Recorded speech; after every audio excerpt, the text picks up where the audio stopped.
Olá, classe! Continuamos nosso estudo do domingo passado, Invencíveis diante da morte. Deus nos criou a sua imagem e semelhança. Na verdade, a gente sabe disso do primeiro capítulo de Gênesis. No versículo 26, a palavra diz assim: E disse Deus, façamos o homem à nossa imagem, conforme a nossa semelhança. Embora a gente tenha se separado de Deus, e nós que nos arrependemos dos nossos pecados diante da cruz de Cristo, e reconhecemos nossa natureza de pecado, nós carregamos essa imagem do Criador, essa imagem boa, de Deus mesmo, em nós. Por isso, Deus coloca na nossa vida elementos que nos remetem e que nos ligam à semelhança, a nossa semelhança com Ele mesmo, com Deus, com o Criador, e também que nos remetem à vida eterna. Vamos ver um pouco disso com alguns exemplos? Primeiro exemplo desses elementos. No Antigo Testamento havia o costume de sacrificar animais inocentes por expiação dos nossos pecados. Mais do que isso, a gente tem um episódio extremo de Abraão levando o seu próprio filho em sacrifício a pedido do Senhor e por obediência pela fé de Abraão. Isso remete ao quê? Ao próprio sacrifício que Deus, nosso Pai, operou entregando Jesus, seu Filho, em sacrifício também, por nós mesmos. Então percebam, esse foi o primeiro exemplo. Segundo exemplo, nossa própria família reproduz traços da relação de Deus conosco, com nós mesmos. Então nós que temos filhos, temos relação de pai com filho e amamos nossos filhos e cuidamos deles, e às vezes não explicamos tudo para os nossos filhos porque sabemos que eles são pequenos para entender, protegemos eles. Se a gente pensar, assim é Deus conosco também. Também quando nós nos casamos, marido e esposa se unem e se tornam um só, em comunhão completa. Assim também é Jesus quando receber sua igreja. Vai ser Jesus quando receber a sua igreja, a sua noiva. Nós teremos comunhão completa com Ele, com Jesus. Então, esse é o segundo exemplo. A família e as relações que são as mesmas do nosso Criador e de Jesus com a gente. E em terceiro lugar, um terceiro exemplo, o renascimento pelo qual nós devemos passar, e que Jesus explica, por exemplo, na passagem da conversa dele com Nicodemos. Quando Nicodemos pergunta a Jesus o que ele deve fazer para alcançar a vida eterna, e Jesus diz que ele teria que nascer de novo. Isso também é uma antecipação e nos remete ao renascimento que nós teremos após a nossa morte física, nossa morte de fato, pela qual todos vão passar. Então veja, todos nós vamos morrer, mas Jesus fala, a Bíblia nos fala de uma morte que a gente tem a opção de aceitar aqui na Terra ainda, que vai nos proporcionar o renascimento nele, tanto aqui como depois na eternidade. Então Jesus pede para que a gente tenha essa morte no coração, na mente, para tudo aquilo que nos prende a este mundo. Então a morte no coração para as coisas desse mundo. É incrível pensar nisso, porque quando a gente morrer de fato, fisicamente, isso vai acontecer. Todas as coisas desse mundo serão deixadas para trás. E isso inclui tudo. Quando Jesus pede para a gente morrer metaforicamente para as coisas desse mundo, ele está falando de tudo que possa nos prender. Isso não quer dizer somente coisas ruins, mas tudo mesmo. Que é o que vai acontecer quando o nosso corpo morrer. Quando esse corpo aqui morrer fisicamente. A morte que Jesus pede no coração, no campo do coração e da mente, é loucura para muitas pessoas, mas se a gente pensar bem, é o que vai acontecer na nossa morte física. Vamos ver então algumas passagens registradas no Evangelho de Mateus que exemplificam esses pedidos que eu acabei de mencionar, que Jesus nos faz, para que a gente deixe as coisas desse mundo e sigamos a Ele. Então, no Evangelho de Mateus, capítulo 19, no versículo 21, Jesus começa uma conversa que é conhecida como a conversa com um jovem rico. Até parecida com Nicodemos, mas esse jovem rico também pergunta o que ele deve fazer para alcançar a vida eterna.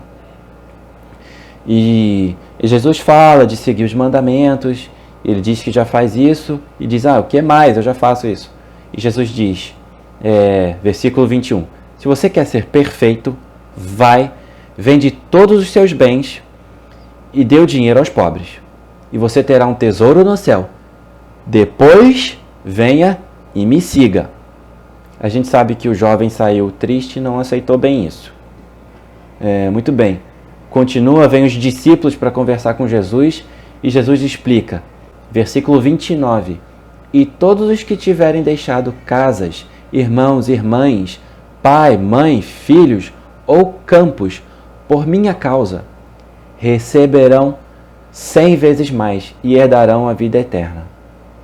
Então tá claro aí. Deixar tudo, você vê, não são só bens materiais. É pai, irmã, filhos, esposa, família. E a recompensa, o que vem depois disso, é mais disso mesmo. Tudo isso vai ser recompensado e a gente vai ter a vida eterna. Outra passagem em Mateus também, agora capítulo 16, versículo 24. Então disse Jesus aos seus discípulos, se alguém quiser me acompanhar, o que deve fazer? Negue-se a si mesmo. Tome a sua cruz e siga-me, pois quem quiser salvar a sua vida, a perderá, mas quem perder a vida por minha causa, a encontrará. O que é isso? É mensagem clara do Evangelho que, a gente vai morrer mesmo, mas a gente tem uma opção para fazer aqui, que é antes morrer para a nossa vida de pecado, para que nós possamos renascer em Jesus. Aqui na Terra ainda. O que isso vai nos dar depois e o que isso nos garante? É que a gente vai ter um renascimento em Jesus depois na vida eterna mesmo, depois da nossa morte. Então, para a gente que já entregou nossa vida a Cristo, tendo morrido para as coisas desse mundo, não tem como a gente ter medo da morte, porque afinal a gente já está com Ele. A diferença é que depois da nossa morte física a gente vai estar face a face com Ele, vai poder ver a glória de Deus e estar do lado de Jesus. Na aula passada, então, eu tinha mencionado 3 medos que a gente pode ter em relação à morte, principais, entre vários, que eram o medo das dores físicas, do processo de morrer, o medo relacionado a deixar tudo para trás, a dor de deixar projeto, família, bens para trás, e o medo das incertezas do que vem depois. E tudo isso que a gente acabou de estudar até aqui, mostra que a gente não tem como ter medo, não tem por que ter medo esses segundos 2 itens, ou seja, medo de deixar tudo para trás porque afinal a gente já deixou, e também medo do que vem depois, porque a palavra é muito clara sobre o que vem depois. é uma vida eterna ao lado do nosso próprio Criador, em corpos glorificados, em gozo eterno.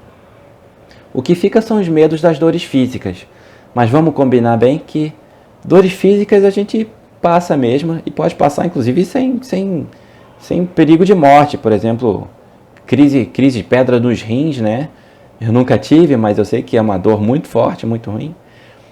As mulheres, né, com as dores do parto, para o parto normal, né, principalmente, as contrações, que são uma dor muito, muito forte, né? Então, dores a gente passa. E mais ainda, a gente sabe que Deus se importa com a gente, Ele quer garantir nossa eternidade e nossa companhia lá do lado dele na eternidade. Mas Ele se importa com a gente aqui na terra ainda. Então, em cada momento de dor, de sofrimento, Ele está com a gente e nos consola e nos sustenta. Então também, mesmo para esses momentos de dor, Deus está com a gente vai ter o sustento dEle, o que é uma coisa maravilhosa. Por fim, depois de entendermos tudo isso, eu quero falar para vocês de um texto da Bíblia também, na primeira carta de Paulo aos Tessalonicenses, capítulo 4. Texto maravilhoso, um bálsamo de consolo que fecha esse nosso entendimento sobre a morte e sobre a vida eterna depois da morte. Tessalonicenses, capítulo 4, versículo 13, diz assim: Não quero, porém, irmãos, que vocês sejam ignorantes acerca dos que já dormem, para que não se entristeçam como os demais, que não têm esperança. Então, Paulo está falando dos que dormem, né? É um eufemismo, é uma maneira suave de falar sobre os que já morreram. E vejam também que nessa mesma passagem, Paulo não nega que a gente vai se entristecer. Aqui a gente está falando de nós que estamos passando pela tristeza de alguém próximo nosso que a gente ama e que morreu. Ele não nega que a gente vai se entristecer por isso. Mas ele afirma que a nossa tristeza é diferente, fundamentalmente diferente da tristeza daqueles que não têm essa nossa esperança. A esperança que a gente tem baseada em Cristo. E ele segue dizendo assim: porque se cremos que Jesus morreu e ressuscitou, assim também aos que em Jesus dormem, Deus os tornará a trazer com ele. Então, versículo que nos refresca, né, e que nos dá um consolo definitivo, profundo. Aqui Paulo, então, está declarando a vitória da vida sobre a morte, que Jesus conquistou para nós lá na cruz e depois na sua ressurreição. É a vitória dele, da vida sobre a morte. Veja que a gente não conquistou nada. É Jesus que conquistou para a gente. Nada vem do nosso próprio esforço. É Jesus somente. A nós cabe somente entregar a nossa vida a Ele. E receber a ressurreição como uma referência firme e indiscutível da nossa ressurreição mesmo, depois da morte. A carta de Paulo segue dizendo: Dizemos-vos, pois, isso pela palavra do Senhor, que nós, os que ficarmos aqui para a vinda do Senhor, então ele está falando daqueles que estiverem aqui quando Jesus voltar mesmo, não precederemos os que dormem, porque o mesmo Senhor descerá do céu com alarido e com voz de arcanjo. A gente está vendo a glória como Jesus vai voltar, né? Com trombeta de Deus, e os que morreram em Cristo ressuscitarão primeiro. Depois nós, os que ficarmos vivos, seremos arrebatados juntamente com eles nas nuvens, para encontrar com o Senhor nas alturas, e assim estaremos sempre com o Senhor. E conclui dizendo: portanto, consolai-vos uns aos outros com essas palavras. Essas palavras estão registradas na Bíblia para nós, para que sejam consolo para a gente e para que a gente se console uns aos outros, nós aqui da nossa classe, para que a gente tenha refrigério em Cristo por meio dessa palavra. Os versículos anteriores que falam sobre a volta de Jesus e se referem até ao arrebatamento, eu vou depois deixar um link de um outro vídeo do pastor Antônio Carlos, muito bom, que tem um estudo legal sobre isso. Não vou falar disso agora. Mas a palavra está aí para ser um consolo para a gente. E cabe então a gente afirmar agora, com muita alegria, que o nosso Deus é um Deus de vida, Deus de vitória sobre a morte, mais uma vez. E que quer cuidar da nossa vida aqui na terra ainda, mas que lutou e venceu a morte lá na eternidade, para que a gente possa viver com Ele, em corpos glorificados, em santidade completa, com vida abundante, desfrutando de uma felicidade tão grande que nunca nenhum olho viu, nenhum ouvido ouviu e nenhum coração humano jamais experimentou, de tão bom que é.